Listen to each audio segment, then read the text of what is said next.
Fuck is you telling me?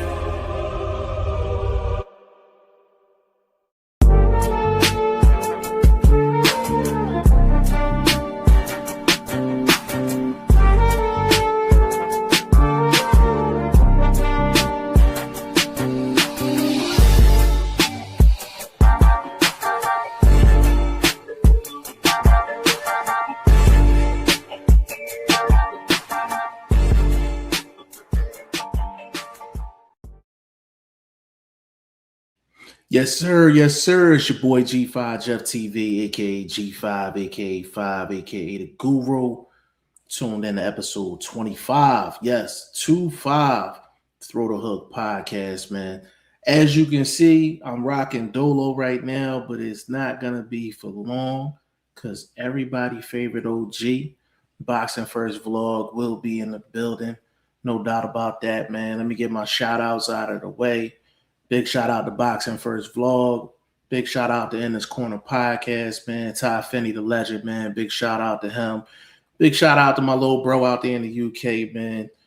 Shane. Big shout out to Shane. Big shout out to YSM Sports Media. Big shout out to the Boxing Source. Big shout out to my dog Teak too, man. Big shout out to Teak, man, and everybody that's out on the grind doing the boxing thing, man. Big shout out to everyone, man. Before I get started, man, big shout out to Greg Hackett. You know what I'm saying? Big shout out to Greg Hackett. You know, he got his channel back. For the people that don't know what happened, Greg Hackett was on live. Let me rewind. Greg Hackett is a trainer from Philly, a well-known voice in the boxing community, and he was doing a live on his channel. Basically, somebody came on his live. He invited somebody up, and they started playing some stuff on his live that shouldn't have been played. And, you know, they took his channel down for a little bit. But Greg Hackett is back. Big shout out to G. You know what I'm saying? One of the more familiar voices you're going to hear in the sport of boxing, man. He's a guaranteed listen. You know what I'm saying? Big shout out to Bruce Gass in the building, man. Say, what's up, bro? What's going on, bro? Big shout out to you, man. Anybody that's not subscribed to Bruce Gass, man, please do. Please do, man. I've been listening to him for a very, very long time, man. Just a wealth of just boxing knowledge. You know what I'm saying? Great channel, man. Big shout out to Bruce Gass, man. Big shout out to you, bro, man. Appreciate you stopping through, man. We got so much to talk about. Hey, if you in here, man, say what's up. You know what I'm saying? Put a 1 in the chat. Let me know if I'm sounding good. And it's so much boxing we need to cover. And to be honest with you, I'm going to cover everything with or without a co-host. So it's going down regardless. Y'all can't get out of this. Y'all can't get out of this. Episode 25 is going down, man. And we're going to cover absolutely everything. But really just to get started just on some general news that has come out. So not the original Big Baby, but Big Baby Jared Anderson. He signed a co-promotional deal with Queensberry Promotions, and that's Frank Warren's promotional company based out there in the UK.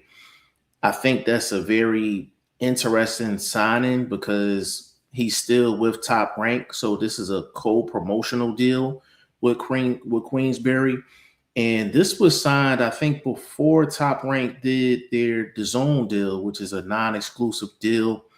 Top Rank got a deal with DAZN. I think it's 8 to 10 shows. I think the budget is between $1 million and $1.25 million per show. So, of course, Top Rank did a press conference for it.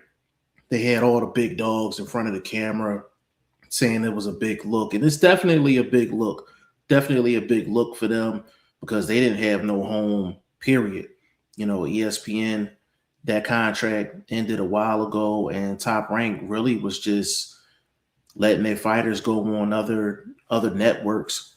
So to have them have a deal and have a home, even though the budget is small, that's still a great start for Top Rank.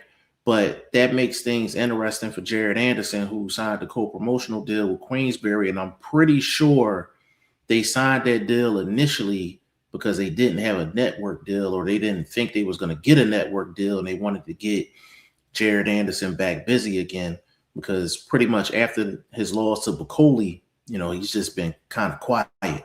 You know what I'm saying? And Jared Anderson, he may be top 5 in terms of just pure talent, in terms of being a heavyweight. Definitely one of the more talented American heavyweights. We don't have a lot of talented American heavyweights right now. So Jared Anderson is one of the few. And for him to sign a co-promotional deal with Queensberry, that's real interesting. So I'm assuming he's going to be out in the UK, taking on a lot of UK heavyweights, and just, I guess, try to broaden the name and try to broaden the brand. I can't hate on that at all. If you were in here, please say what's up. Put a 1 in the chat. Let me know if I sound good.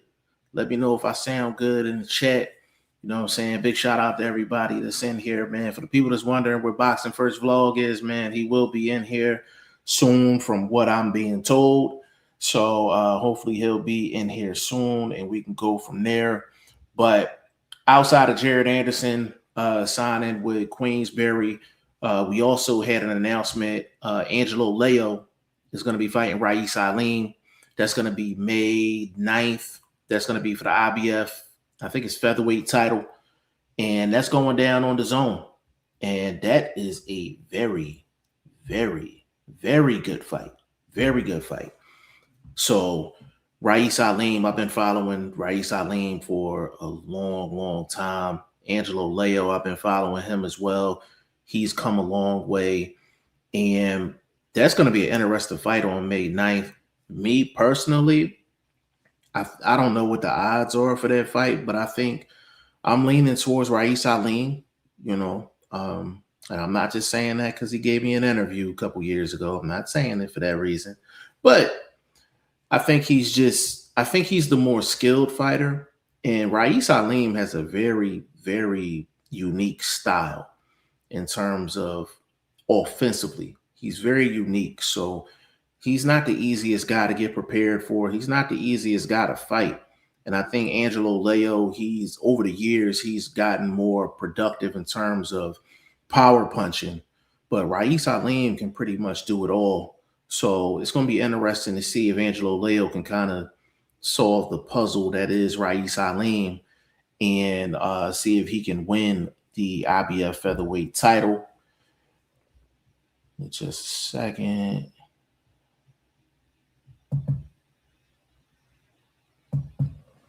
Yeah, so I'm definitely looking forward to that particular fight, and that should be all action. That should be all action. I haven't seen Rais Alim or Angelo Leo in a boring fight, and if they were in a boring fight, it wasn't because of them. You know what I'm saying? So I'm definitely looking out for that particular matchup. Also in the news, Dalton Smith, the newly crowned 140-pound champion of the world, WBC, first title defense, June 6th, is going down. It's going down, and it's going to be an interesting first title defense. It's going to be against Alberto Puello, and Alberto Puello is, man, that's a tough first title defense for Dalton Smith. That's a really tough fight. Now, it's going to be in England. It's going to be on his home turf. But when it comes down to Alberto Puello, that's a very tough opponent. Very tough opponent. My guy, Jay Will, in the building, man, said G5, what up, man? Jay Will, what's going on, bro? Big shout out to you. How I'm sounding on the volume, yo? Am I sounding good? Am I sounding put a 1 in the chat if I'm sounding all right. Jay Will said Puello stay getting title shots. I got him winning though. I don't know. I don't know how much brown bag money he's serving up, man, but he stay getting the title shot, bro. He stay getting the title shot. I ain't gonna lie, man. Like, for the people that don't know, that's the same person that beat Gary Antoine Russell. And that was one of them fights where I'm not even gonna say that. I was getting ready to say he outclassed him, but Gary Antoine Russell just fought the wrong fight. He really fought the wrong fight against Puello. Puello was a slick defensive fighter. He likes to counter punch, and he likes to fight at a slower pace. So if he's fighting at a slower pace, if you're going up against Pollo, your job is to quicken the pace. Quicken the pace. See the shot, throw the shot. Make sure the pace is consistent against a guy like Pollo, because Pollo will have you looking silly out there. He'll have you looking silly out here in these streets for sure. Jay Will said, Pollo, Cambosis, Ryan, stay getting title shots. Yeah, you ain't lying, bro. You are not lying. Cambosis, I swear, like his last like 4 out of 5 fights has been title fights. Like, it's crazy. It don't matter if he's the champion, the challenger. It don't matter. It don't matter if he's 20th, 25th in the rankings. He's going to find a way to get a title shot right along with Pollo. Pollo he's like the new Cambosis. You know what I'm saying? Like, Pollo stay getting title shots. Stay getting title shots for sure, bro. Yeah, it's funny, bro. It's funny. All right, you said we 100 on the volume. That's what's up. AJ Will, but you said you like Pollo in the fight. I actually like Dalton Smith in the fight, yo. I actually like Dalton Smith in the fight. But I'm gonna tell you why, though. I'm gonna tell you why. The thing with Dalton Smith, he's a young guy. So he don't know he should be cautious against an Alberto Pollo. Like, he don't know none of that stuff. Like, he's so young. Like, I think he's going to go in there and actually just fight his regular fight. And people think that, Dalton Smith is a brawler because of how he won the title. That's actually not the case. Like, Dalton Smith is a guy that can pretty much do it all. He got a pretty solid jab. He throws real sharp hooks. He's really good offensively. He transitions from offense to defense pretty good, and he transitions from defense to offense pretty good as well. I think this is going to be a tough fight, Jay Will. I think it's going to be a really, really tough fight, but I think he's just going to eke out a decision just because of the activity, and part of my reasoning for that is because it's going down in England. It's going down in England, so you know how I go. Out in the UK, if you fighting on home turf and you the champion, you got at least one scorecard in the bag. You got at least one in the bag. I think Jay Wells said for sure a close fight. Yeah, I think it's gonna be a real close fight. I think it's gonna be a really, really close fight between them two. But don't get me wrong, I wouldn't be surprised if Pollo pulls off. Do we consider that an upset though?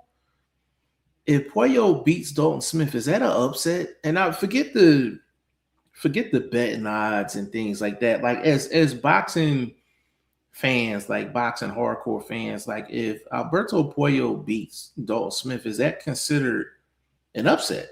Like, and I'm talking about just pure boxing skill, talent, just pedigree. Like, would we consider that an upset, or are we thinking like this is like a 50-50 fight? Like, what y'all thinking on that? Like, what are y'all actually thinking on that? Because that's the odds makers is probably going to have it Dalton Smith probably a 2-1 favorite, something like that. But just us boxing heads, we know how good of a fighter Alberto Pollo can be. You know what I'm saying? Like, he's a really, really good fighter. Like, that's the type of guy that champions used to pay step aside money for, just so they wouldn't have to fight.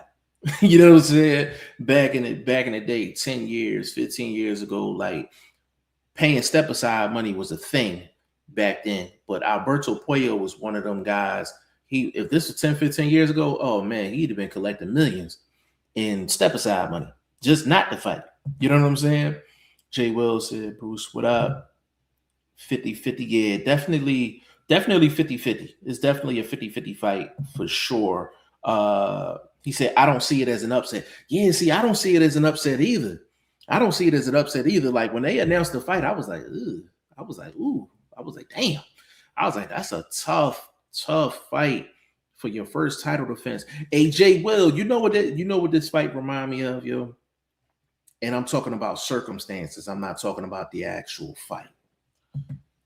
Remember when Terrence Bud Crawford won his title at 135 pounds, and he got into a back and forth with Bob Arum, and he was like, he wanted a home game. He was like, I want to fight in Omaha, Nebraska for my first title defense. And what did Bob Arum do? He gave him Yuriorkis Gamboa. Now, at that particular time, I don't think we looked at that particular fight as a 50-50, but we was like, yo, like that's a really, really tough matchup for a first title defense. That's what it kind of reminds me of. You know, Dalton Smith getting Pollo. It's kind of similar to Bud getting Gamboa back then. Like that's a crazy first title defense. But the one thing that does show is that Dalton Smith not ducking no smoke. He not ducking no smoke. And how Dalton Smith won the title, it's so crazy because he was able to win the title basically in a dogfight. But if you watch Dalton Smith throughout his career, like he's much more than that. Like he's much, much more than that. So a lot of people were just introduced to Dalton Smith in his last fight. So they probably don't think he can box. They probably don't think he got a jab. They probably don't think he got no defense or none of that based off of that last fight. You know what I'm saying? Jay Will, let's see. Jay Will, Buzz said that was the most hurt he was against Gamboa. Yeah. Terrence Crawford definitely had the stank leg in that fight for sure. He definitely had the stank leg in that fight for sure. And on top of that, Gamboa won the first, like, what was it, like 3 rounds? It was like 3 rounds, maybe. Yeah, I would say the first 3 rounds, like clearly, he won the first 3 rounds against Bud in that particular fight. And Bud had to come back and go get that. Like, it was either knock him out or you might lose on the cards. Like, I remember that fight vividly. Like, I definitely remember that fight for sure. But yo, let's get into the meat and the potatoes. Like, let's get into the meat and the potatoes right now. I really want to get into kind of like some of the hottest topics that's going on right now. So Golden Boy got an extension with DAZN, which I found very, very interesting because of the Virgil Ortiz situation. For them to get an extension and they don't have Virgil Ortiz in the fold right now, like I thought that was pretty impressive that they was able to actually pull that off. So the people that don't know, Golden Boy had a contract with DAZN that ended December 31st, 2025. So they didn't have a renewal. So during that whole time, January, February, it was supposed to have been Virgil Ortiz versus Boots. That's what we were supposed to get. It was a bunch of back and forth going on as far as both parties in the media and all that. And what happened was Virgil Ortiz ended up suing Golden Boy. And I was like, that's the biggest mistake you could possibly make. Because as a fighter, you don't want to be in court. Like, no fighter should let nobody in their team convince them they need to sue their promoter. Like, that's just a no-no because it's just going to stall your career. So now, Golden Boy has a contract, an extension with DAZN, and now what happens? We all know Oscar De La Hoya clapback Thursdays. I love clapback Thursdays because Oscar De La Hoya be on there talking a bunch of talk. Now, whether it's nonsense or garbage, that's something completely different. You know what I'm saying? But he be on there talking that talk. You know what I'm saying? I got my dog in here, man. In this corner podcast, man. He says salute, man. Glad Greg Hackett got his channel back. Yeah, man. I'm super happy that Greg Hackett got his channel back, man. He's one of the voices. You know what I'm saying? Like, he's one of the voices in boxing. You know, whether you love him, hate him, or in between, man, you're going to tune in and watch him. And he's gone from being on YSM's channel, YSM Sports Media. Big shout out to Millie. You know, he was on his channel all the time. And then he ventured out, you know, got his own channel. And what makes things so crazy about that situation is that I believe he got set up. I believe somebody set him up. And, you know, we work extremely hard, you know, at what we do, man. And for some people, these are, you know, this is their livelihood.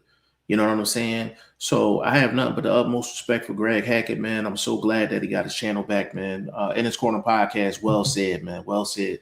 Jay Will, the zone has all the promotions but Zuffa and PBC. I see PBC going with the zone sooner than later with the Jai Opataya fiasco. I think Zuffa is in a tough spot. Jay Will, you always thinking the way I'm thinking, bro, because I was getting ready to get into that, bro. So with Golden Boy getting an extension with the zone, so now there's Golden Boy. You got Top Rank. They just got their deal with the zone. Matchroom was already in the building. They have all of the major promotions, like you said, Jay Will, except for PBC and except for Zuffa. Now, as far as PBC is concerned, I don't know if they're going to sign with the zone. Don't forget, they still have that Amazon deal, quote unquote. They still have that Amazon deal that they signed a while ago. But you know, Amazon is not really invested in boxing. Like that's one of them. That's one of them deals. Like, hey, if you got a big fight for the casuals, come bring it over to Amazon so we can make a couple dollars.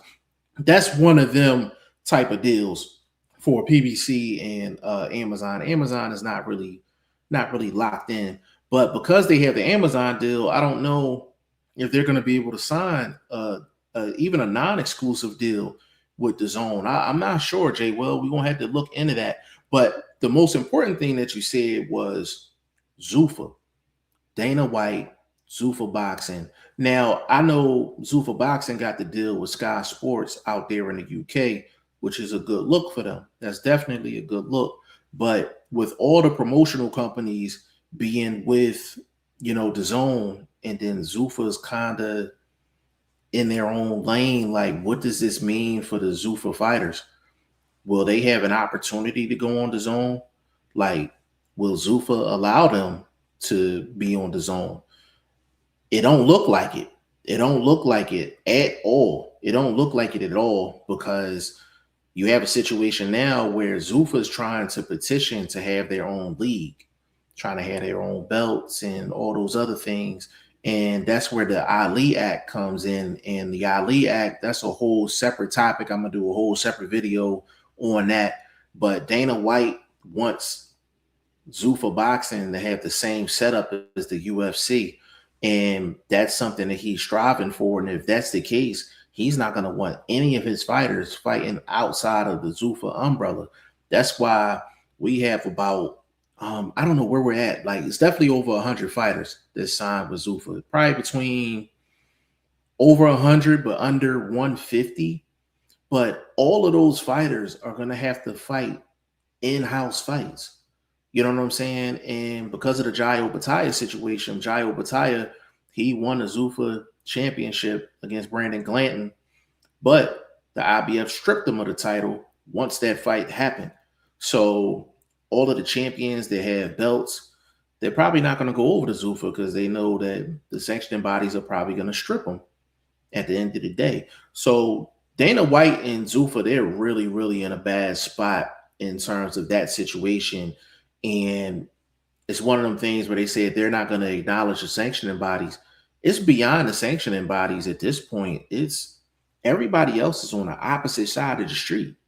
You know what I'm saying? If the kids is on the right side of the street playing and the ice cream truck is on the right side of the street and you over there on the left-hand side and ain't no kids over there, ain't no ice cream trucks or nothing like that, like, you're isolated.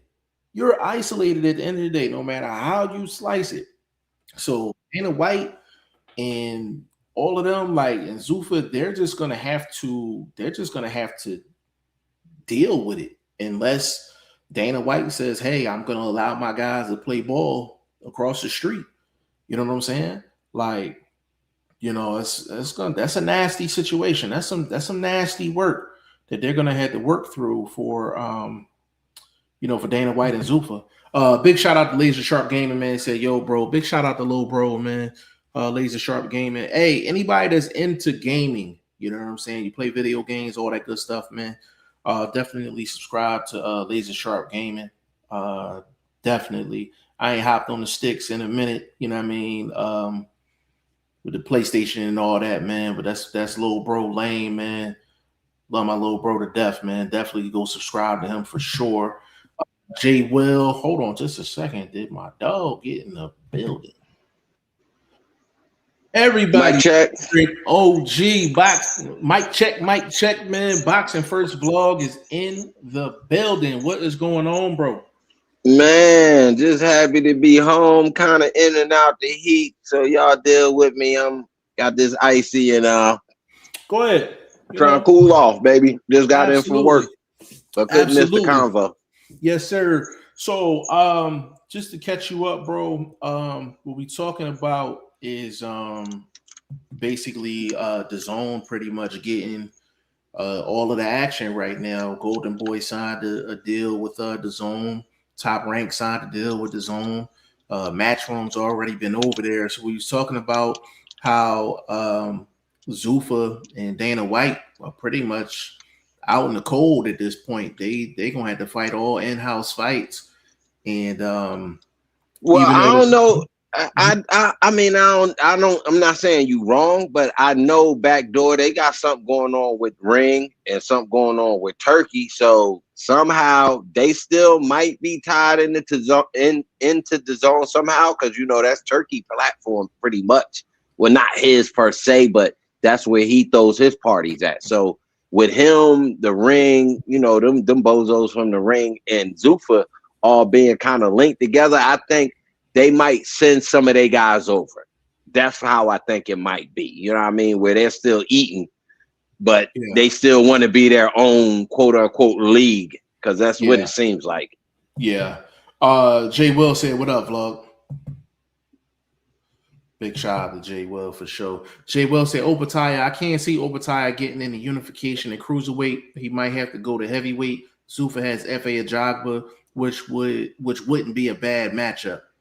But the thing is, bro, with Jai Opataya, if he goes to heavyweight and let's say he can't get any fights outside of Zuffa, the only fight he would have is F.A. Ajagba or Charles Martin. Those are only two heavyweights that I'm aware of. Oh, and Andy Ruiz. But I had somebody tell me that deal wasn't final, but I'm almost sure that it is. So Jai Opataya goes up to heavyweight. Those are the only three guys he could potentially fight at heavyweight, which is nasty work. That's nasty work. You know what I'm saying? But you only got to pick of three guys. Go ahead, Vlog. I'm thinking these pay scales aren't across the board. I don't think so either. Yeah, because you talking Ruiz, you talking Jay Opataya. These dudes ain't taking no basic pay scale when they can make what you want to get them for 6 fights in one. So you know what I mean? I'm questioning that pay scale when they start signing Andy Ruiz and guys up such as that. Yeah. I'm gonna go off camera for a little bit, but I'm in here. You good. Ty Finney the Legend said, "What up, bro?" Ty, what's happening, family? We got Serrata TV 13. Big shout out to you, family. Said Fundora destroying Thurman. Let's get into it. Man. Sebastian Fundora versus Keith One Time Thurman's going down this Saturday, man, for the 154-pound championship of the world, man. Like, I'm not gonna lie, bro. You know, we talk off camera all the time, man. Like, I wasn't really excited about this fight, but as the fight's getting closer, I'm a little more intrigued about this fight, man. I'm definitely. I got a question. I heard something the other day. You know, I'm all over the boxing platform. So one of the pundits that I tap in with, I heard him say Thurman's a Hall of Famer if he wins this fight. Being as though you're an insider and you're that guy for me, I want to know your feelings on a statement such as that. If Keith Thurman's a Hall of Famer, if he wins this fight, I mean, he mentioned some names. He mentioned Garcia. He mentioned some guys that he beat, and I'm like, okay. I started listening a little bit, but I wasn't quite there yet, so that's why I'm asking you. I don't think I'm there yet. Think I'm there yet. I think Keith Thurman has had a good career.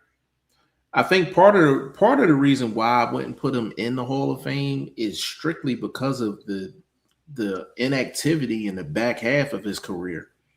Outside of his last fight, bro, this would be his second fight, I think, in like 4 years. Like literally. Like 4 years. So his that's what I wanted to ask you about. So do you think his layoff was protection of Spence or more protection of him? Like them. I think he had legit injuries. I will say that. I think he had legit injuries. Do I think some politics was involved? Probably so. But I think it was mostly injuries. I think at one point, I think he was just physically breaking down. And because before he went on his layoff, like he was on a nice run. He was on a That's nice why I asked run. the question after I listened to him. I was like, damn, okay. He mentioned some names. And I was like, okay. You know what I mean? So I said, so I gotta ask Five when I talk to him. Yeah, the only reason I'll say I'm not there yet is because anybody that I would consider like Hall of Fame worthy, like at some point in your career, like you had to be the clear man in a division, like for a minute. And I'm like, I know Keith Thurman was a title holder at 147. It was really at no point in his career where I felt like Keith Thurman was like that dude. Like, you know what I'm saying? Like, you got to be that dude at some point during your career for me to be like, yo, like, I think he's, like Hall of Fame bound. Or you had to have had a nice run of like victories that are like up here. You know what I'm saying? I'm not there yet, bro. That was a good I don't know how they got on that topic, but he said that out of his own mouth. He this guy I'm talking about, he do you know how I do. I talk about my betting on boxing, so you know what I mean, that's like his little forte. But his name 3D boxing. You know what I mean? He about out of Texas, white boy out of Texas. Cool people, sure. You know what I mean? Yeah, for sure. That's an interesting question because this is how I look at it, bro. If Thurman's a Hall of Famer, then I gotta throw Spence in there because technically Spence has probably done more than Thurman. But they protected Spence from Thurman, so I can't use that as a. I think they did. I think they wanted that Bud fight so bad that they didn't not want Spence to lose before that Bud fight happened. So he got Danny Garcia later in Danny Garcia's career, obviously when he was a lot bigger than Danny. You know what I mean? So you know. Well, I mean, when you think about it, though, Thurman was a champion when Spence. This was before Spence got the Kell Brook fight. Now I know that's my point. Y'all. I know, but that's my point. Why not after that fact that he proved himself? Why not give him the Thurman fight? Well, the thing is, we gotta partially blame Spence for that too, because Spence got on camera plenty of times and he said once he became champion, he would never fight Thurman. He said that. Because he said because Thurman didn't give him a shot when Thurman had the belt and he didn't have a belt. So part of this is Spence too. Part of that is Spence too. Yeah, I do remember that being being something that was there. Spence was on some bullshit too. He was definitely on some bullshit. Jay Will, he said, I've had guys on here tell me Tank, T.O., Devin are all Hall of Famers. Keith beats Fundora. I do think he should get some Hall of Fame consideration. Borderline guy. I like that take. I respect that take. I have no take. I have no take on that question I asked because it's just such an unfulfilled career in my estimation. I don't think one fight, can catapult. I'm not there, bro. If we get a couple title defenses, if we get now we talking. Yeah, you know what I mean. Like if he fights a not Josh, is it Josh Kelly? Mm-hmm, mm-hmm. Yeah, if he fights a Kelly and takes that belt, unify something of that nature, I could see it. You know what I mean? Because you're talking about having that hiatus, still having something left. You know what I mean? Let me run something at you real quick since we on that topic. And Jay Will, that's a good point too. That's a good point. If Keith Thurman beats Fundora, beats Kelly, and let's just say this Xander Zayas boots thing happens, and we'll get to that in a little bit. and let's just say he runs the table, if he goes unified, if he goes undisputed at 54, does that lock in Hall of Fame for you? Oh, that's guaranteed. At 37, 38 years old? Oh, hell yeah. He would have to run that he would have to run that. By the time he run that off, he gonna be like 40. But I ain't gonna fraud. I don't think he beats Xander Zayas. I think it's too much of a size difference, just a natural size difference, not a height thing. I'm talking about just a natural size difference. And I wouldn't think he beats Xander Zayas at this point in his career. Does he beat Kelly? Does he beat Kelly? I think he could beat Kelly at this point in his career because Kelly's not confrontational enough. You have to be somebody like a Fundora. You have to be confrontational to beat this man at what he's good at. This man is good at boxing, so you have to take the fight to this guy. And what's crazy about this fight now we talking about it, do you know he got a slightly better knockout percentage than Fundora? And Fundora's supposed to be the monster? Thurman got 23 knockouts. Fundora got 15. Slightly better compared to almost compatible compared to how many fights? Yeah, I mean percentage. Yeah, I was going to say percentage wise, but you know Thurman got a lot more fights too, though. That's why I said it's close. Yeah, it's close, but it's still higher. You know what I mean? I think the thing that's crazy about that is the crazy thing about that statement is I think Keith Thurman knockouts equals up to the amount of fights that Fundora's had in his career. I think Fundora's had like 22, 23 fights. No, he had 25 fights, 15 knockouts. Close enough. Close enough. You know what I mean? For sure. Jay Will said Danny Garcia and Sean Porter are considered borderline Hall of Famers. I don't believe either one of them are Hall of Famers. Agreed. I don't even think they're borderline. I think they're good fighters. I don't believe they're borderline. If you put somebody in the Hall of Fame based on their resume, Porter could probably make it.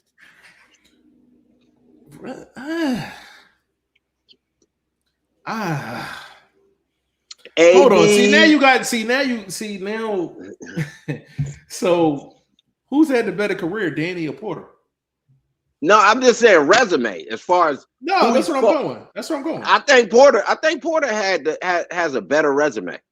I think Danny got the better resume though. I think Danny's accomplished more. I wouldn't deny that because I don't think Porter won a title at 140. So yeah, I give you that. Yeah. That's why I was like, I don't like neither one of them as far as Hall of Fame is concerned. Like, no doubt. Agreed.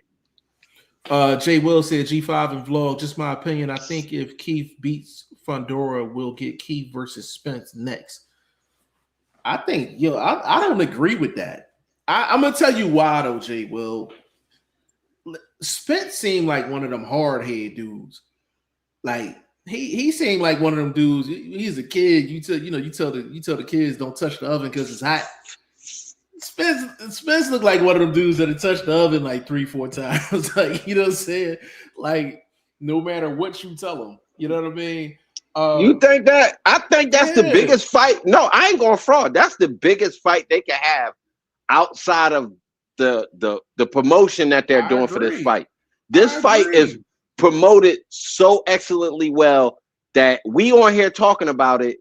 And it's a clash of ages, it's a clash of styles, it's a clash of physical attributes, but it's actually a boxing clash. And it's a good fight. I agree with you, bro. I think it's a good fight. Not even the winner of this. I think Thurman would have to win this for that to be a big fight. For PBC to have another big fight on their hands and kind of keep themselves building, getting that groove back. Yeah, PBC is gonna have to. I don't believe it's gonna happen, but they need for it to happen. Like if Thurman wins against Fundora, they need that. They need that one-time Thurman and Spence fight for like an Amazon promotion because they still got that Amazon deal. Yeah, they got to sell that. You got to sell that. They got to sell that. They got to sell that. I got a question, big dog. For PBC, who do you think they want to win the fight? You think they want Thurman to win? I think they want. Yep, because look, because Thurman is a short sell, quick package. Fundora taking the loss. Somebody we kind of seen him in that losing position. Yeah. We seen him in some dog fights. You can shelf him, let him heal up a little bit, and bring him back in another year and put him right back in that same position. Hey, Vlog, let's cook real quick. So I feel like that's a solid question. Like, what? No doubt. The promotion one. So check this out. Keith Thurman wins the belt, right? I'm gonna run off a couple names for you. They can give him Keith Thurman Spence, Amazon. They can give him Keith Thurman Mel Charlo, Amazon. That's 2 right there. And on top of that, if you want to go unification, Eddie Hearn definitely doing business. He definitely doing business. That's him and Josh Kelly. Unification fight. That's my first name would have been, but I don't know if Kelly's willing. I mean, you might have to pay him $1.5 bags to get him to come over here.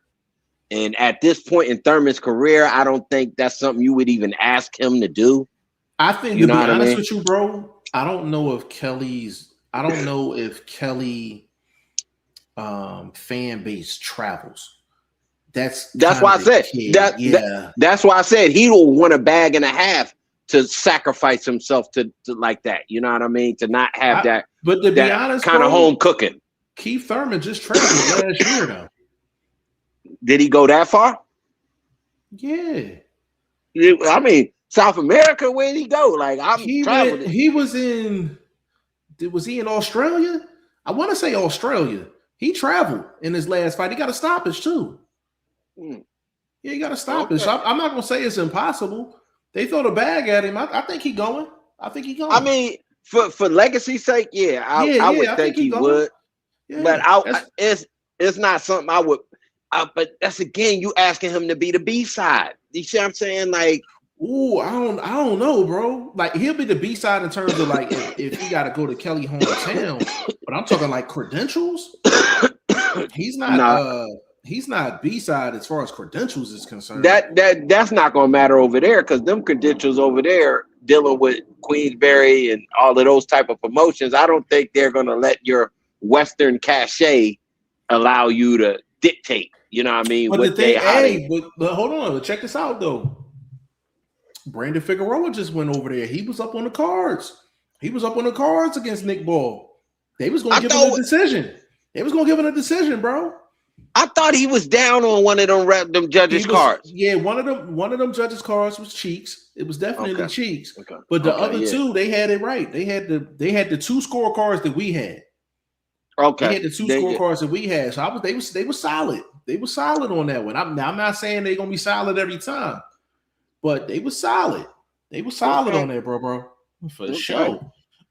Jay Wells said 160 is weak with Carlos Adames moving up to 168. Janabek supposed to move up as well. Let Fundora build back up at 160. I can see that at 160. Listen, let's cook on that real quick. At 160, if Adames goes up to 168, looks like he is. Janabek, he should work in a lab somewhere, bro. Janabek should just work in a lab because what he's on is beyond space juice. It's beyond space juice. I don't know what new term you have for it, Vlog, but Janabek is on some. That's next level stuff that he on, bro. Hey, that's that synthetic simulation. Can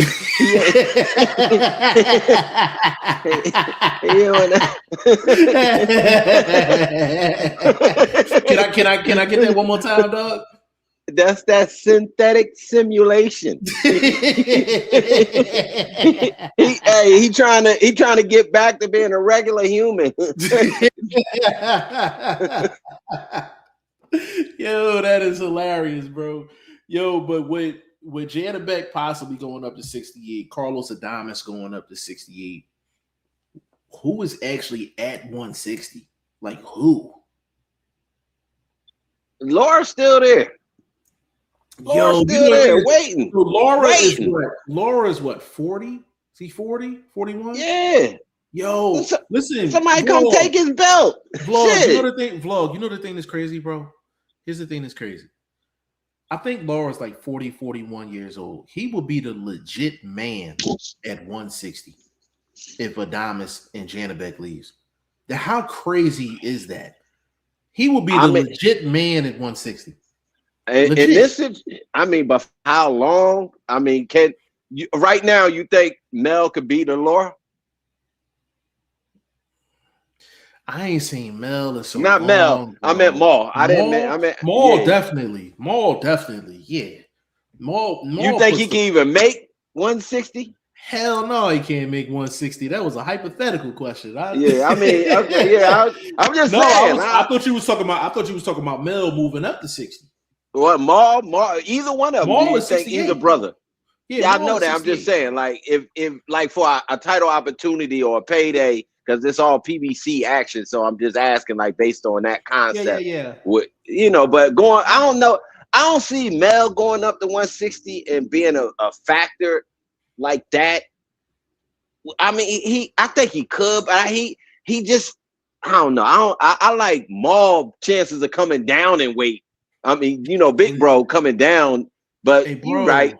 But it's hard to come down as you get older. Exactly. I know. I know. Straight facts, bro. Straight facts. Jay Will said once. Hold on, no, I read that one. My bad. Jay Will laughing. Said G5 Laura be. Oh my God, Laura be 43 in April. Yikes. Damn. Oh, I got a question. Hold on, Jay. He said Cuban years. He probably older. Yeah, Laura might be a smooth 50. He might be a smooth 50 years old, bro. He might be a smooth 50. That remind me of that. That remind me of that baseball dude. That motherfucker was like 19 out there playing in the little league. He's playing in the little league. Throwing no-nos. He was out there throwing no-nos. We're like, why the little league dude smell like beer, man? What's going on out here? That motherfucker got a cigarette. He was like, he got a cigarette behind his ear. He got cigarette burns on his jersey. I'm like, you're supposed to be in the little leagues. That is funny. Question for you. I'm gonna put the hypothetical out there, right? And this will lead us perfectly into the main topic before we get about this thing. Carlos Adames leaves 160. Janibek leaves 160.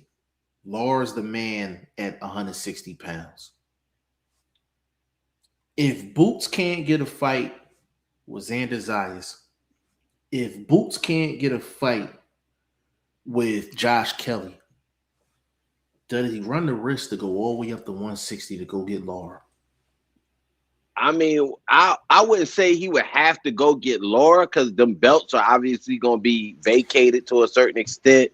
You're going to kind of have some email champions, some mailbox champions. So I wouldn't think that would have to be per se the route, but that would be. But I don't know because if Laura's still tied to PBC, I don't think he's going to get that fight because PBC ain't never wanted to really do no real business with Boots like that. Outside of give him a little bit of shine because Showtime told them they had to have some skill on the card. You know what I mean? They didn't want to see the Mill Nickies, so they had to put somebody on these Showtime cards with some skill. So Boots and Sadada Promotions got called up. So let me run this by you real quick, bro. Let me run this by you. So let's go back to Boots. Boots can't get a Xander Zayas fight. Boots can't get a Josh Kelly fight. Obviously Thurman and Fundora fighting this weekend, so that situation is not in play. Adames moves up, Janibek moves up. Laura's the only champion at 100. Take the fight. He mops Laura. So he mops Laura. Now, for Boots, if he was to take a fight at 160 for one of the vacant straps against just a general opponent, it does nothing for him. That? Does not as far as this modern era. Not as far as this modern era. It won't do anything for him. Okay. But what you asking this questions, that tells me that Eddie Hearn should be taken out back and horsewhipped if he cannot get Boots. What am I paying you for? Like, you know what I mean? Bro, like, listen, like, come on. You know the like, thing that's crazy? The thing that's crazy is that Eddie Hearn, and I just want to give a really, really quick history lesson when it comes down to Eddie Hearn and the American fighter.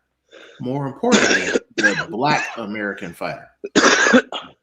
The Black American fighter and Eddie Hearn. I want to give a quick history lesson. So Eddie Hearn, he had Tevin Farmer at one point, and Tevin Farmer was in play for a Tank Davis fight during those times. Never pulled the trigger. Never made it happen. Now, part of that was because of Tevin Farmer, because I feel like he turned down some bread that he shouldn't have turned down. You know what I'm saying? So we had that situation, and he fought a bunch of fights against B-, C level, even D level fighters. You know what I'm saying? And Eddie Hearn went through that. Then he had Demetrius Andrade. Demetrius Andrade could not get the money fight. Couldn't get the big fight. This was all under Eddie Hearn. So if Boots can't get Xander Zayas, if Boots can't get Josh Kelly, he can't get the winner of Keith Thurman and Fundora. If that situation with Adames and Janabek moving up, it's a legit question. Like, should Boots even entertain any vacant title against a guy that nobody knows? Like, he would technically he would have a world title in a second weight division, technically, but it would do nothing for his career. Like, he needs a Xander Zayas. I think out of anybody in the sport of boxing, I think Boots needs the big name the most out of anybody in boxing. All right, question. Yes, The Boots on the table. I know we're gonna wrap it up with this Thurman situation, but is this a bigger fight than the Ortiz fight? Take the titles off the line. Is the Xander Zayas name a bigger name than Virgil Ortiz? That's a tough question. And you said I'm taking the belts out? Yeah, we just talked because obviously there was no belt involved with Virgil because he's an interim champ, so he walking around with a paper strap that got WBC written on it. Was it written in pencil? Man, pencil. Because they gotta erase it. Erase it because it says interim. Okay. They gotta keep changing the date. I got a two-part answer for you. From a straight boxing standpoint, I feel like Virgil Ortiz has fought the better competition. I think his name is more respected in the boxing streets than the Xander Zayas. So I would say Xander Zayas is not the bigger fight.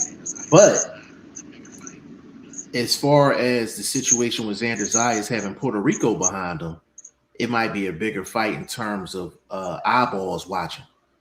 You know what I'm saying? So I would say Virgil's still the bigger fight, but I don't think Virgil got that kind of support out here in these streets like that, bro. Well, that's why I said what I said. That's why I said what I said. I said from a boxing standpoint, I feel like Virgil Ortiz is the bigger name. He has more cachet. But from a business and money standpoint, Xander Zayas and Boots probably sells more than Virgil Ortiz. So it kind of depends on how you looking at it. You know what I'm saying?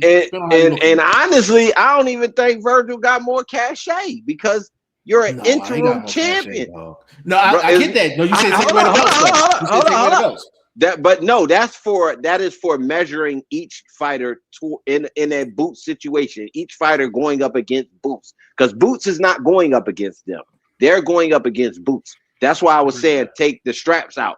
But when you're regulating the two Latin fighters to each other, the straps got to automatically come into play. So that means that Top Rank is a better promotional team than Golden Boy is because they never actually legitimately put him in a title fight. Never even talked about pushing for a actual title fight at 154 ever. And he's been. No, but take away the belts. But take away the belts, bro. Virgil do got the better wins though. He got a better resume. All right, bro. Virgil. All right, bro. I broke his resume down. Virgil is only beating people that somebody else beat. Virgil is the dude. That's still better than Zayas though. Not in my estimation. When you got three interim, who was he? It don't matter. He got it both the belts. Matter. We talk about resume, not to me. Not resume. You said resume. All right, not me. But okay, hold up. But yeah, but your resume is weak when your resume didn't get you nothing accomplished. So your resume's weak. That's what that's how I'm adding it up. That's how I'm adding it up. I'm cool with you adding it up like that. But even with that being said, it's still better than Zayas' resume. It's still better than Zayas' resume. But everything you just said is still better than Zayas' resume. Not when you go down to the bottom or you start at the top of each resume or box rec and it says unification. It says unified world champion. And when you look and when you scroll down or by your boy John, all of his interim titles that he's fought for, the same belt. How many times you fighting for the same belt as an interim champion? But Vlog, this is why I asked you the question before we got into the topic. I said, are we talking belts or no? You just referenced belts. Yeah, but I told you. That's why I said. But hold up, listen. You again. You misheard me. I said rating them two compared to Boots. What the style, the fight? Which fight is bigger between the two against Boots? Then when we separated Boots out of it, we're talking about them rating against each other. I believe Xander Zayas has a better resume because his resume has something that it equaled out to. You're saying Virgil has a better resume because he's fought a couple guys with some names. Right. But okay. So basically, here's the thing. Xander Zayas is a unified champion because he fought somebody that was a champion without a name. Correct? Mm-hmm. Right. Before that, we can't pinpoint one fighter that Zayas has fought, and we're like, yo, that was a legit win against a legit dude. And I could say the same thing about your boy. I could actually say the same thing about your boy. What's Virgil Ortiz's top victories? I can't give you a top victory when you're beating people that just woken up from being knocked out by somebody else. But those opponents are still better than Zayas' opponents. They're still better. Obviously, they not that much better because they didn't go into them fights with no world titles around their waist. Bro, you can't. But you're not giving me anybody Zayas' beat though. I can't per se that top rank. I know what you're saying, and I know top rank cupcaked him to them belts. They waited till the landscape fell apart. The Madrimov situation, he lost his strap. What I mean? They kind of waited for the landscape to fall apart before they slid him in there. I get that. That's a great way to move. Mm-hmm. It still doesn't take away from the ending results of the moves. The moves got him the straps. So the moves that what's-the-name made were to fight people that have recognizable names. Yes. But those names didn't come into that fight with no zero on it. And those names didn't come into the fight leading you to a world title after beating those names. But Vlog, you got to remember, you do every single episode with me. You told me Top Rank give out cupcakes like it ain't no such thing as a diet. So we can't take that same logic and give Zayas credit for it. We can't, bro. Those are your words. Hold up. We actually can because that's the way boxing goes. No, this me and you. We ain't talking about this. You and I, me and you, the people that are watching. Fuck all that. You know what I'm saying? Come on, bro. Don't do me like that, man. Bro, listen. Let me ask you this. I'll meet you in the middle of the street. I'll meet you. No, don't. No, we gonna be. No. Listen. I'm gonna keep it solid. No, I'm gonna meet you in the middle of the street, but this is a solid question coming up. The two biggest victories of Virgil Ortiz's career is Madrimov and Bohachuk. Does Xander Zayas beat Madrimov and Bohachuk at the time that Virgil fought him? I think he beat Yeah, he beats both of them. He beats both of them. He beats Madrimov based on the length. That's going to give Madrimov trouble. The same way the semi-lengthy Virgil got a little bit of length with his frame. You know what I mean? So I think just that coiled way he was fighting and using that length, throwing them straights, because he wasn't throwing hella hooks in that fight. He was keeping Madrimov back with the straights. So I think the length would have wrecked him against Zayas, and Boychuk he don't have boxing IQ, and I give Xander Zayas that. He's at least an intelligent boxer. But a lot of people felt like Boychuk beat Ortiz. I don't disagree with that. I remember that fight clearly. I don't disagree with that. So, I thought it was a draw, but it wasn't a boxing match. That's the difference. I think Xander is going to actually bring boxing into those fights. Those were fights. Where do you have Xander Zayas ranked at 54? Is he like top 3 for you? Top 5? Right now, he got to be. He in the top 3. He a unified champ. The waters are not that deep. We don't know if Mel fighting at 154, if he going to 160. We don't know if they ever fighting again. Might be another 3 years. So just the names that's there. You know what I mean? Listen. That's why I wanted to ask you that question. So you got, because of the belts primarily, he's top 3, kind of like automatically default based on default. Right. And you said you do think that he would beat Madrimov and Boychuk. Okay, all right. I'm cool with that. I'm cool with that actually. Let's see. Jay Will said, you think Xander had to be the sacrificial lamb for Top Rank to sign with the Zone? To be honest, I don't know if it's sacrificial. That's a bad way to put it, Will. I would say you have to agree. You have to make these fights. These platforms are not giving this cake ass. They're not giving out this money for these cupcake fights. The Canelo shit and the shit that what's the Russian boy? Triple G, the shit that they cashed, they're not doing that shit no more.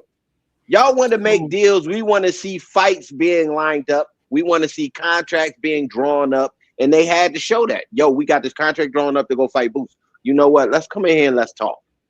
So Jay Will, the reason I don't think Xander Zayas was a sacrificial lamb is for 2 main reasons. Number one, the budgets for those fights are only between $1 million and 1.25.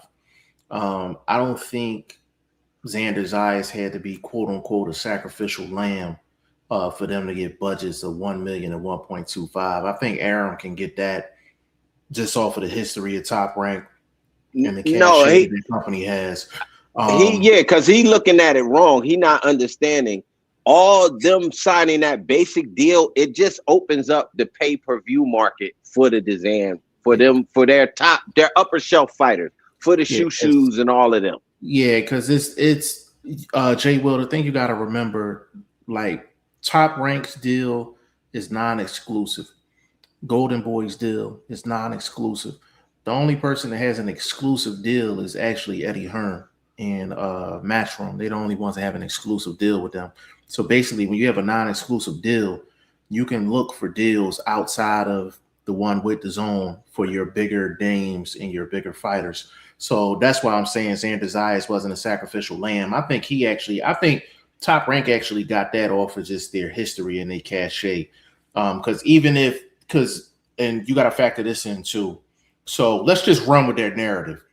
Xander Zayas gets sacrificed for them to get a deal with the Zone. Think about it. Xander Zayas and Boots is going to do crazy money. It's going to do crazy money if it's in Vegas or wherever. That thing is going to do some numbers. So why would you sacrifice your young guy just to get an 8 to 10 fight deal with budgets between $1 million and $1.2 million? It don't make sense. You can't get none of the big names on those cards. So you're sacrificing a quote unquote star to put on 8 to 10 shows with guys that nobody knows. No, you know what? You know what I think they found out? I think they found out what them dudes is getting paid when they send them over there, because they leased some of the Milnickies and them guys out. Oh, it's actually a bag fucking around over there. They had to start thinking about, okay, we don't have our own quote unquote in-house pay-per-view setup. They actually had to start thinking about that. We can't, like, they can't make money off of Xander Zayas with the cupcake fights any longer.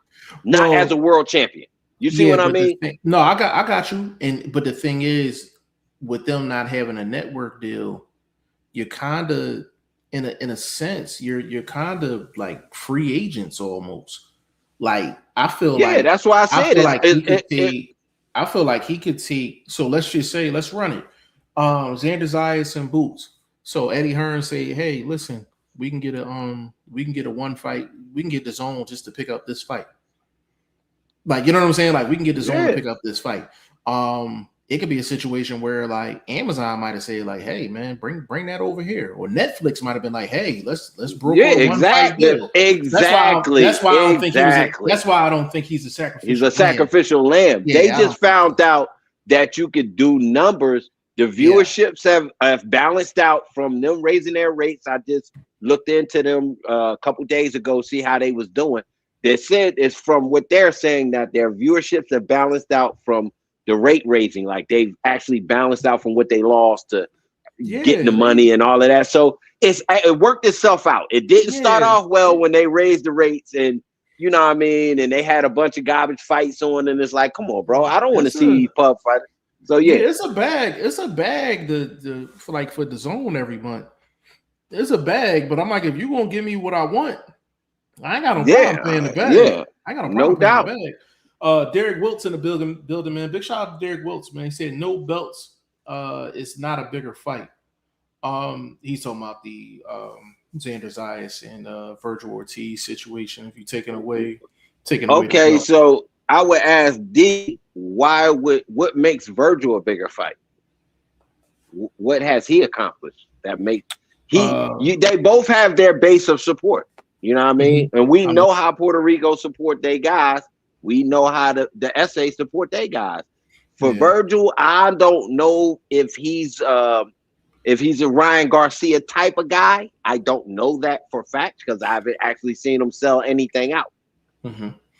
So question. So just everything put to the side, do you feel like Xander Zayas is just a better overall fighter than Virgil? Oh yeah, no doubt.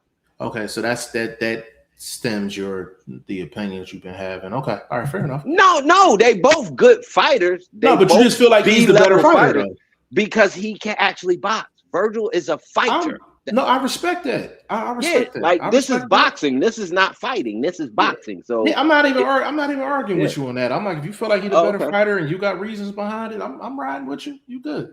No, bro. I'm not. Listen, I'm just saying, like, I think before Zayas won the belts, I haven't heard too many people say that Zayas was a better fighter than Virgil. I'm not talking about you specifically. I'm talking about just the boxing public. You know why? Because people don't analyze the actual sport. These pundits that are in this game, they don't actually analyze the actual fight. The fight, the X's and O's, the ins and outs. They analyze this shit based on popularity, based on who said what and all of that. It's not based. That's not where I get my love of the sport from. Hey, yo, for the people that's in the chat, man, the people that's listening, like, who do y'all think is the better fighter, Xander Zayas or Virgil Ortiz? Put it in the chat, man. Which one of y'all think is the better fighter, the actual better fighter, better skill fighter? That's a trick question. Because in boxing there are styles. Virgil's style is very effective in the fight game. It makes him a fighter out of the term boxing.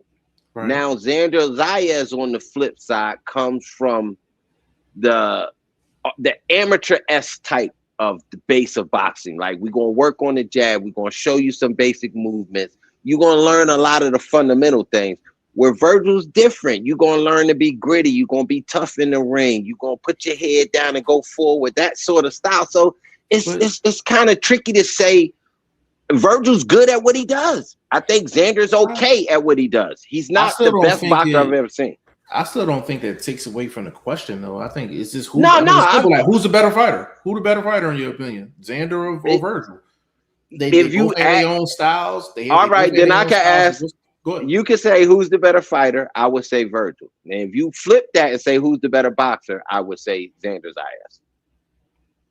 Okay, so those are two questions. Those two different questions, though. Like who's the better boxer? I didn't ask that, though. That's all. I didn't say who the better fighter.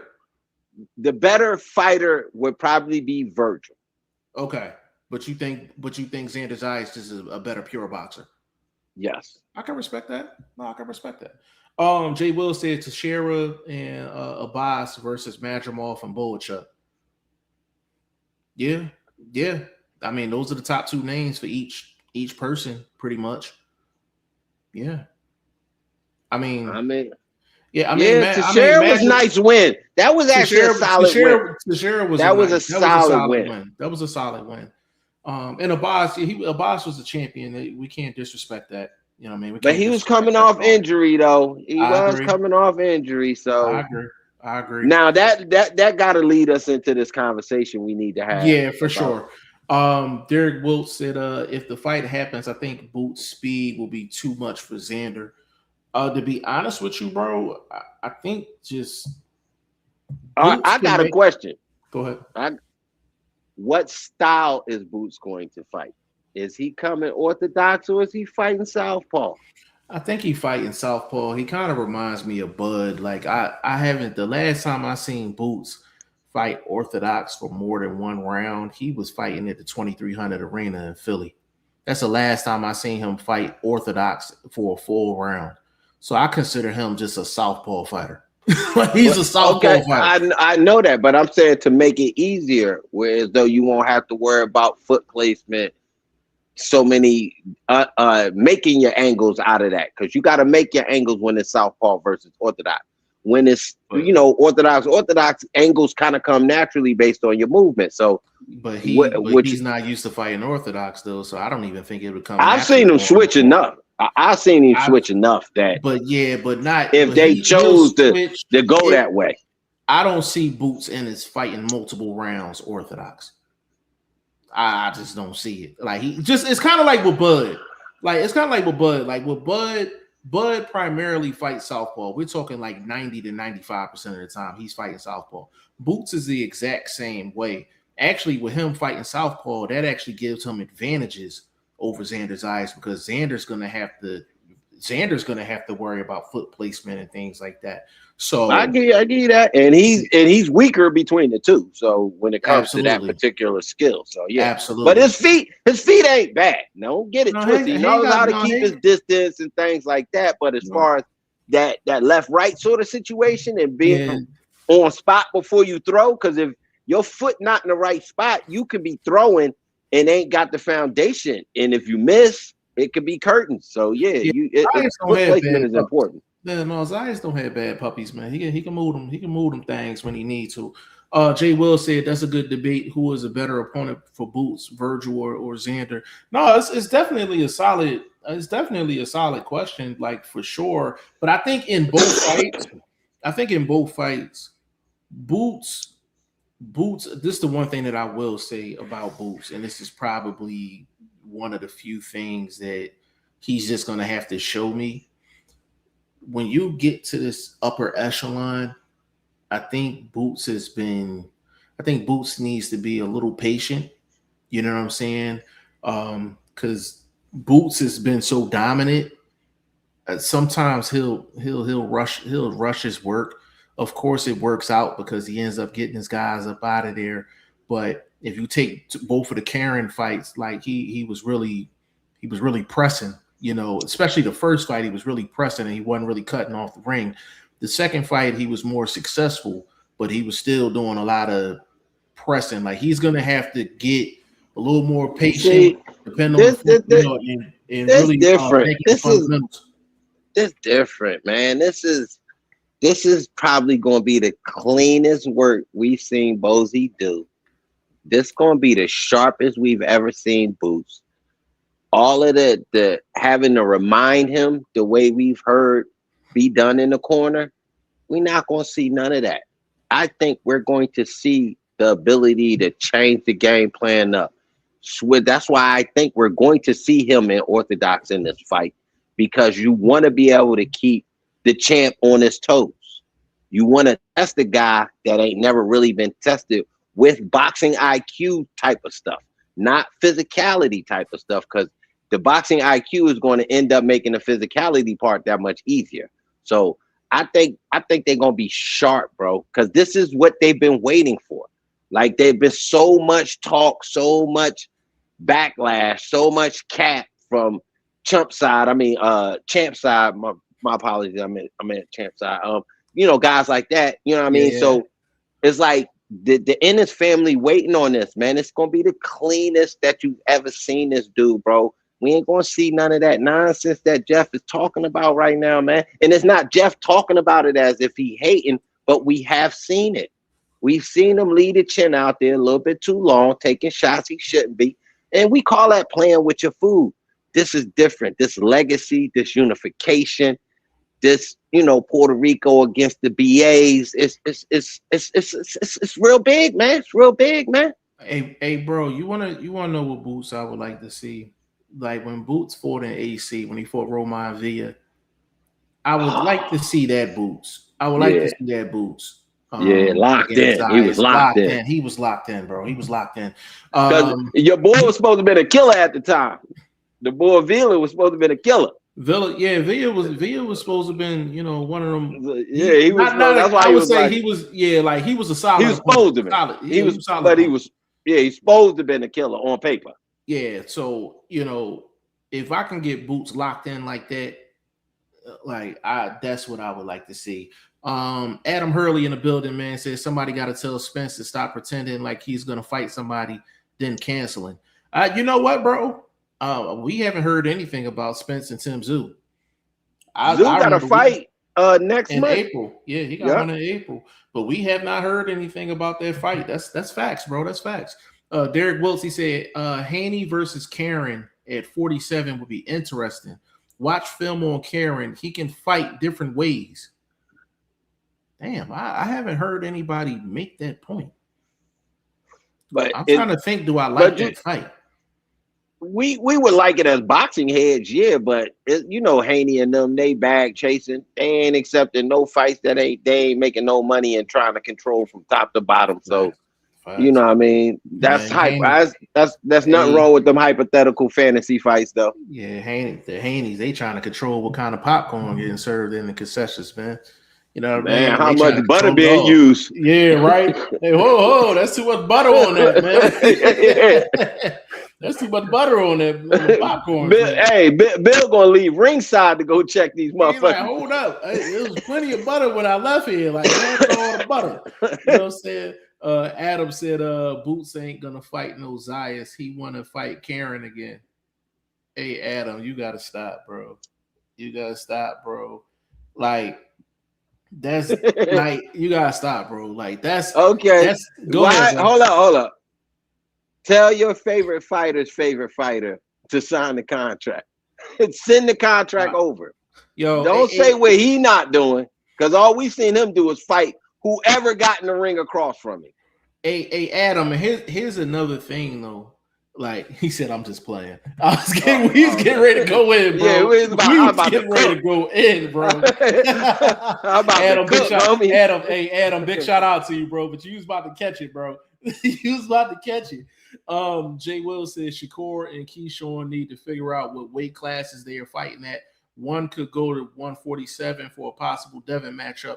So Jay Will, let me say this real quick. For Keyshawn, I was okay with the stuff that he was doing as far as like self-promotion, things like that. I didn't have a problem with it until he started pressing Abdullah Mason. And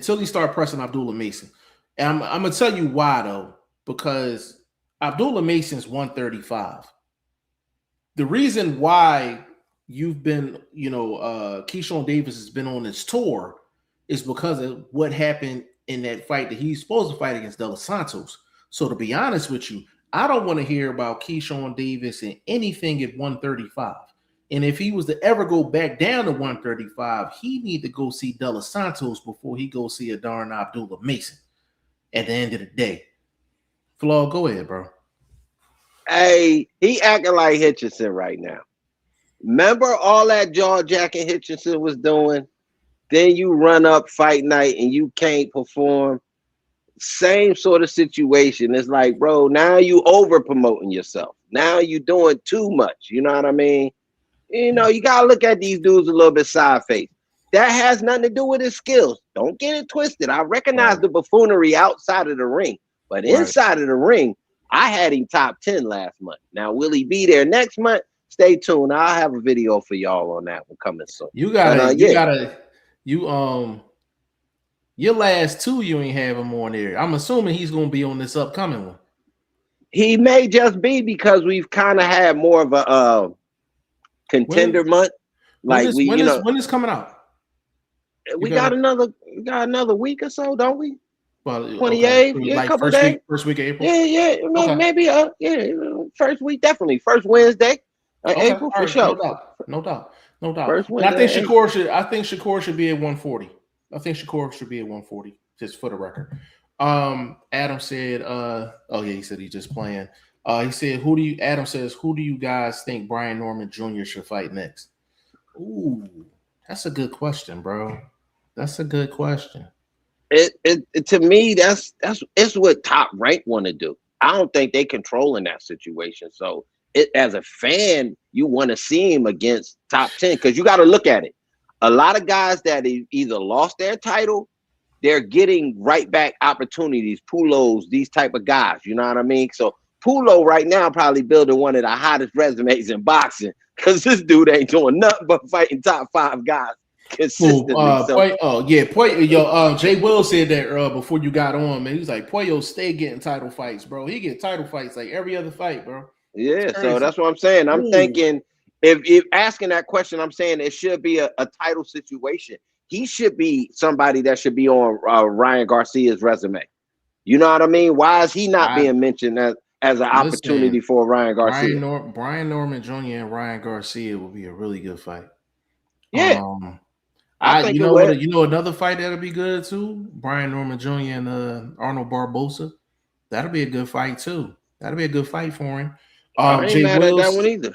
Yeah, Jay Will said T.O. was ranked at 147 there. I'd love to see him versus Norman Jr., but probably won't happen. That's another good fight too. I wouldn't mind that fight either. My boy back at 147 looking crispy. He a continental champion right now. You know what I mean? Who you talking about? Rainbows. Uncle Abel. Yeah, Uncle Abel. You know what I mean? He back Uncle at 147. It's a nice little bounce back fight.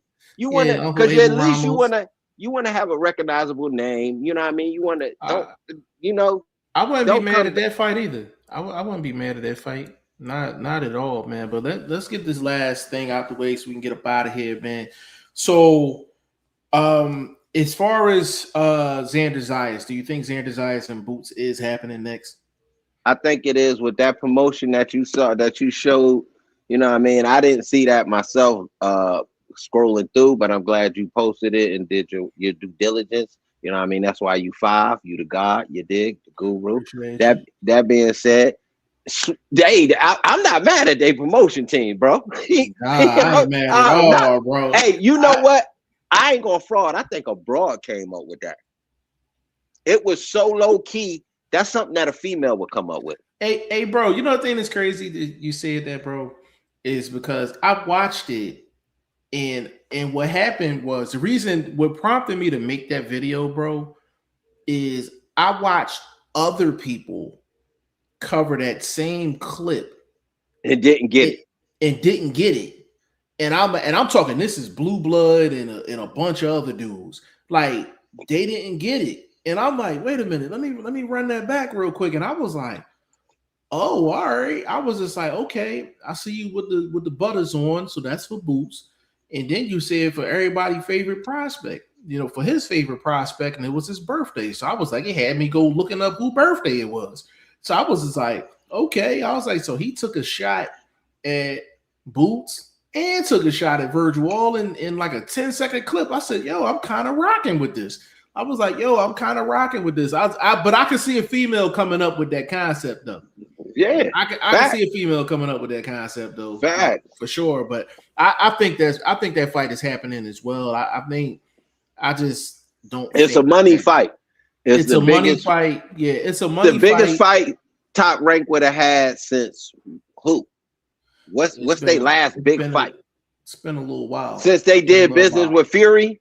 Yeah, I was gonna say Fury Wilder. Yeah, they the last big fight. Yeah, you know, and not comparing Zayas and Boots to that, but that's the last time Top Rank has had some serious action. You know what I'm saying? So because they wasn't involved with nothing with Madrimov, even though he fought on Top Rank one time before, but they wasn't involved with nothing. Real quick, did you hear Tim Bradley? I don't think Tim Bradley's a Boots fan. Have you? He got 2 separate videos snapping on Boots, bro. He don't like Boots. I mean, you know, when you're not as good as the Matrix, when you're not the one, your name ain't Neo. You know what I mean? You in your car talking shit. You ain't never had no handlebar game yourself. He was an overrated dude, in my estimation. Yo, Tim Bradley, he is not a fan of Boots, man. But I do think that Boots. I do think the Boots fight is going to happen. I don't think, you know, he's being put in there with Boots as a sacrificial lamb. I honestly think him and his team think they can beat Boots. They think he's overhyped. I honestly believe that's why they're taking that fight, and I love it. I love it. How is it hype? You can see the skills yourself. Bro, but there's so many people that feel like Boots is overhyped because he ain't fight nobody. Like, that's a legit claim that a lot of people were saying. So I think they honestly believe it. I'm glad they believe it. I'm glad they believe it. You know what my response to them is? Ask your favorite fighter why he hasn't called Boots' team up. Ask them. While y'all blaming Boots, ask your favorite fighter. Email them. See if you can reach his mama. You call somebody to call somebody, bro, and ask them why they have it. Bro, it's crazy, man, because I'm like, where I'm from, well, where we're from, vlog, we respect the shooter. You understand what I'm saying? We respect the shooter. You know what I mean? Like, we respect the shooter. Like, we not. Yo, you want to know when I knew Tim Bradley had a problem with Boots? He has a video out where he's talking about Boots and Virgil Ortiz. And he said, Virgil Ortiz, Oscar, he was like, make him wait. Let it marinate a little bit. I'm like, yo, if Boots is not who you say he is, I'm like, why Virgil can't just hop in the ring with him? I gotta send you that video, bro. I don't want to see it. Tim's not a fan, bro. I'm tired of being offended.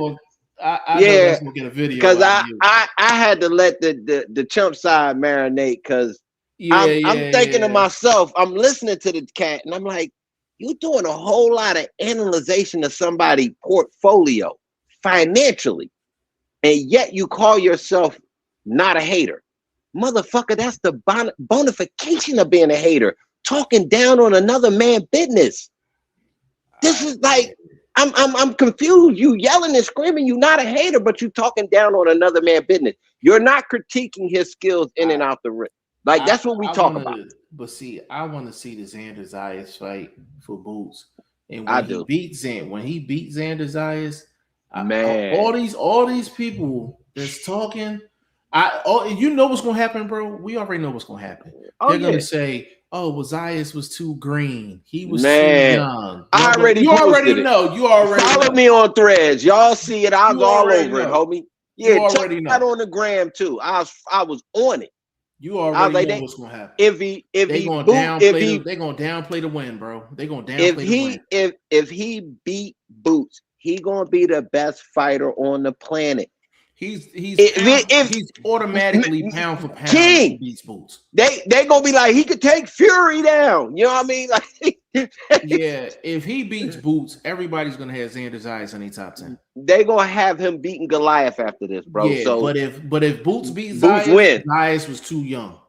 He was too young. Oh, he didn't beat nobody to get them belts. And exactly. You already know what's going to happen. Derek Wilkes said Najee Lopez versus Atifo Burlington. That's a good ass fight.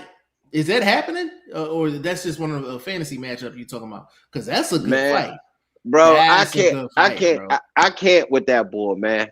Who? After that thing happened, Burlington.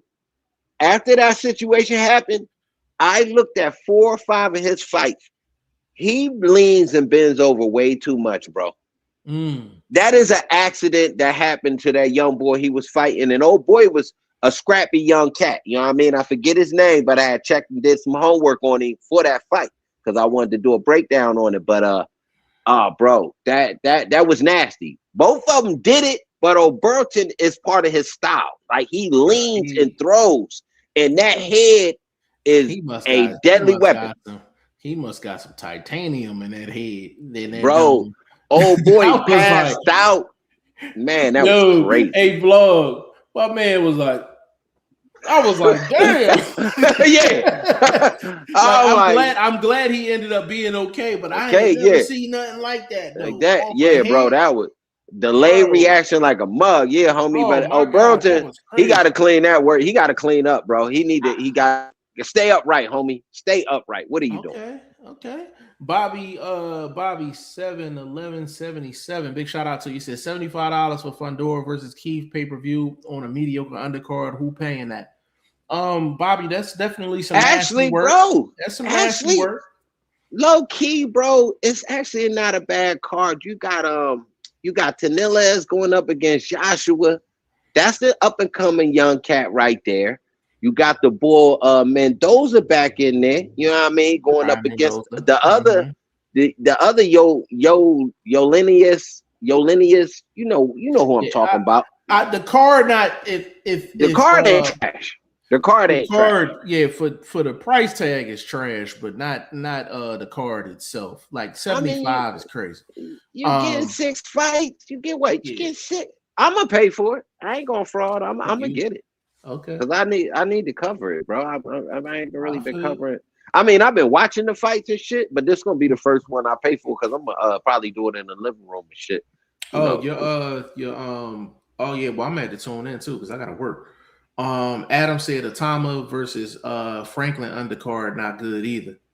Bro, this is where y'all this my boxing fans. Lie, bro. My boxing fans. Real quick. Go ahead. You guys might not like the names on these cards because we don't know them as Mayweathers and these type of dudes, the Gottis and all of these guys. But these guys made their stake somewhere, and it's on cards like this. And to be honest, it's a little bit of coin to be made too. So tune in tomorrow morning for a parlay for this weekend, and let's get paid. You dig? That being said, though, it's actually some scrappy little fights, man. You got the brother Shaquille Thompson fighting the boy Brad Pauls over there on the early card. That's gonna be a nasty little scrap right there. The boy undefeated, and the caddy fighting is a upset type of dude. He done came off of 2 back-to-back upsets. So I'm just saying, bro. Hey, Adam. So just to kind of, and I'm pretty sure you probably a hardcore boxing fan. The one thing that I say, bro, is when you're researching certain fights that's on these undercards and things like that, I look at not only the names, but I'm doing homework on these guys to see if they styles match up, if it's good styles against each other. Because if it's good style matchups, they're probably gonna make for good fights. And if you have good fights, those names that you didn't know prior to the fight, you should know them names after the fight because it's going to be a good scrap. So when you're doing your homework on these guys, look at their styles. So, for example, you can have one guy. It could be 2 guys that you don't know. It could be one guy. He's a pure boxer. But then you can have another guy that fights like Pitbull Cruz. That's a good style matchup. That's probably gonna end up being a banger because that's the perfect style matchup that's created some of the best fights in boxing history. So when you're looking at some of these fights on the undercards, look at the styles and see if the styles match up. Now, I mean, if it's like 2 pure boxers, that's kind of like hit or miss. If you got 2 brawlers, then you know it's going to be a good scrap. You know what I'm saying? So it really depends, but that's a part of us doing what we do. You know what I'm saying? As a boxing channel, with myself and vlog, because we're putting you on to other fights that people are not paying attention to. So we're, introducing you to a lot of other fights and a lot of other fighters. So definitely pay attention to those undercard fights for sure. Jay Will said, for me, winner of Xander Boots better be on pound for pound list. They deserve it. Jay Will, they ain't gonna put Boots on the pound for pound, bro. They once he beats Zayas, they're gonna come up with a reason why he's not on the pound for pound list. Boots, he's not. I'd be honest. Past few months, I've seen him on a couple honorable mentions. Now, lately, he hasn't been on it. Now, I had him on it, and I had to lower him down because of the situation with the lawsuit and all of that. Mm-hmm. Not his fault, but I had to pull him off the list because you got to still be accomplishing. Can't be on the pound for pound list and you at the gym. You know what I mean? So I agree. That's not his fault. But that's how much respect I have for the game of boxing. I'm not going to just put one of my favorite fighters on the list just because I know his skills are that good. So tap in with me, man. I'm going to bring you nothing but the blunt truth and pure honesty, you dig? Yeah, Jay Will, last two. Jay Will said $30 to $40 pay-per-view would be more fair. I can kind of agree with that. 50. I see $49.99. Yeah, I'd much rather $29.99, but hey, you know what Uncle Al say? Ain't nobody gonna make no money. Right, ain't nobody making no bread. Adam, he said Ezra Taylor versus Willie Hutchinson. I'm interested. That's another nice one. Another nice one, bro. That's what I'm talking about, bro. Another nice one, bro. Another nice one. Underdog too. Rolling with Ezra. I'm actually rolling Hutchinson on this one, bro. Man, Hutchinson talking about, bro, you need to go see that face off. This motherfucker talking about retirement. I seen it. I got Hutchinson in this fight, bro. I got Hutchinson in this fight. Now I'm not talking about betting wise. Now I'm talking about betting. Okay. Now betting wise, I would go with Taylor because I like the odds. I like the odds on that. Yeah, you gotta go with the underdog. It's value. Yeah, it has value. It's value on it. Pure like fight, not betting, I would go Hutchinson, but you know what I'm saying? That's another good scrap, though. That's definitely a good scrap, man. But we gonna close this thing out. We're gonna close this thing out right here, man. Let's real quick make this pick real quick for the Thurman joint. What's your pick? I'm still going Fundora. I'm leaning towards it's gonna be one or two. He gonna get Thurman up out of there within the first 6, or it's going to decision. I don't see it. It's one of the two. But I still don't have Thurman winning the fight. I just don't have him winning the fight. Like he just gonna have to show me. All right. Well, I did a video on it, and in my video, I just told y'all what I was betting on. But my honest boxing pick for this fight, I think Thurman gonna pull it out. I think, look, because you got to look at it this way. Your boy coming off an injury. Is he really going to put foot to gas and throw that hand recklessly? He not. He going to be judicious with it. That's going to allow the boxer ability to get off, move. Thurman got enough legs left under him. He could confuse the longer, taller guy who hasn't fought fluid boxers consistently. And when he has, he's looked a bit goofy. But he's eventually caught up to those guys because they're not a Thurman. You know what I mean? And that's way early when they was building him up on PBC. I've seen him falling over the ropes because somebody done slipped out the side door on him. So he can be a little bit goofy in that ring. And I think Thurman could take advantage of it. So are you thinking Thurman decision? I'm thinking Thurman decision. Yeah, I don't think he's going to knock him out. Wow. We got vlog with the upset. Okay. Jay Will said, "Fire show as always, fellas, man. Hey, man, we just glad to be back. You know what I'm saying? We vlog and I pretty much live the same type life. Like working and taking care of people is getting in the way of the passion. You know what I'm saying? Like if we could do this every day that we can get paid for it, we would do it. Man, all day, every day. All you see is post on the gram. I still post. I'll be at the job posting because I'll be having boxing thoughts. You know what I mean? For sure, man. You know what I'm saying? So, vlog, just I know you just did it, but do it again. Just give them your social media and let them know what you got cooking, bro.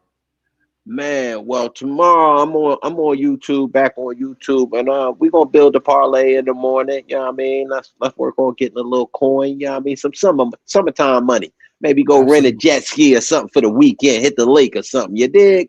You feel me? So let's work on that in the morning on YouTube. But I'm always on Threads. That's my ex. You feel me? I'm posting on there. I just banged out on Hitch for calling out Dev. So tap in, hit me up, give me some likes, and I'm always on the gram. You know what I mean? Bringing y'all the numbers, bringing y'all my reactions to the news. So tap in with me, man. I appreciate the support, man.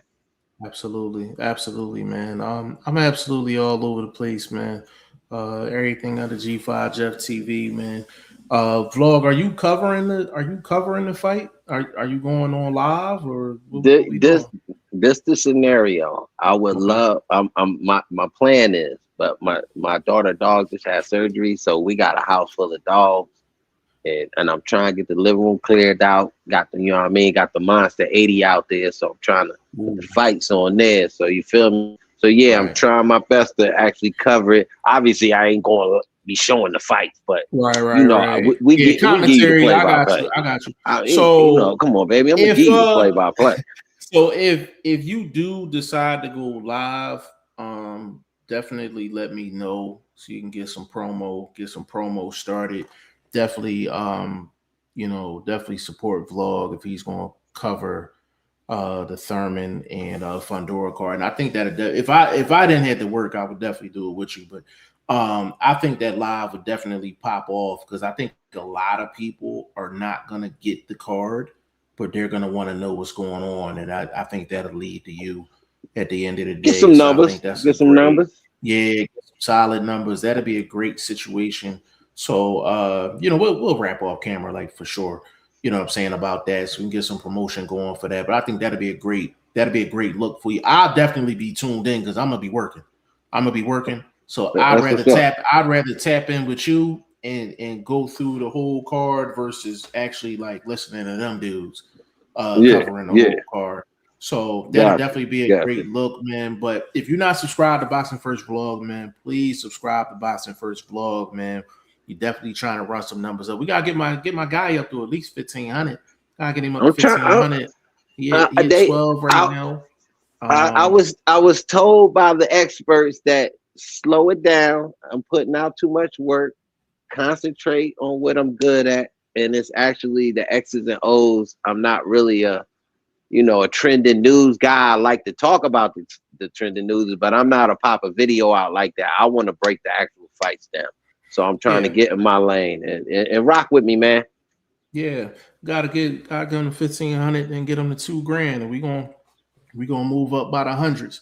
You know what I'm saying? I ain't really worried about me, like, you know what I mean, about the crew at the end of the day, man. So big shout out to Boxing First Vlog, man. Everybody favorite OG, man. Appreciate you. Shout out to Shane. Big shout out to In This Corner podcast, man. Ty Finney, the legend, man. Big shout out to him.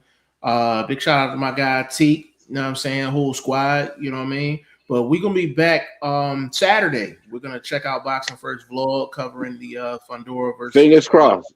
Everybody keep their fingers crossed. Yeah, we're gonna speak it into existence. You know what I'm saying? Sir. Fundora versus Thurman on Boxing First Vlog this Saturday. I'm gonna be tapped in the comment section because your boy gotta work. I want to see y'all in the comment section as well.